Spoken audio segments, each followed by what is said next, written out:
বিধায়কের কথা আপনি বললেন, তার অবদান ভাঙড়ে এই চাবির যে রিং দেখতে পাচ্ছেন গোল, এইরকম শূন্য। তার অবদান ভাঙড়ের মানুষের জন্য শূন্য। এবং বারংবার আসবে না কেন? তিনি কাজ করেন না। যে মানুষ ভাষণ দিতে ভালোবাসে, ফুটেজ খেতে ভালোবাসে, তারা কাজের দিকে মন লাগাবে? মন লাগাবে কে? যারা কাজ করে, মাঠে লেবে কাজ করে, সেটা হচ্ছে মমতা বন্দ্যোপাধ্যায়ের প্রতিনিধি। ঠিক তেমন করে আজকের ভাঙড়ের অবস্থাটা দেখুন না। ভাঙড়ের মানুষের সব থেকে বেশি প্রয়োজন ছিল ব্রিজের, সেই ব্রিজটা করেছে কে? মমতা বন্দ্যোপাধ্যায়ের সরকার। ভাঙড়ের ব্রিজে এই 5 বছরে একটা লাইট লাগিয়েছে কি? আপনি খবর নিয়ে দেখুন তো। কোনো কাজ করেননি। ভাঙড়ের মানুষরাই বলছে, আমরা কেন বলবো?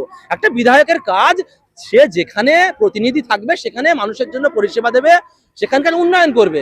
এনার তো উন্নয়ন গোল্লা দেখতে পাচ্ছি, এবং ফের ভোট চলে আসছে, ফের ভোটে দাঁড়াবে। আমরা সব থেকে বড় লজ্জা লাগে একজন বিধায়ক হয়ে শুধুমাত্র কুচ্ছা রটায়, কাজে কিছু নেই। আর ভাঙড়ের মানুষকে বলতে চাই, আপনারা কি দেখে এনাকে ভোট দেন?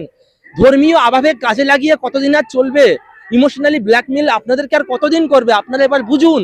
যারা আপনাদের জন্য কাজ করছে, যারা আপনাদের অধিকারের জন্য কাজ করছে, যারা আপনাদের বাড়ির সন্তান মেয়ে ছেলেদের জন্য কাজ করছে, তাদেরকে আপনারা ভোট দিন।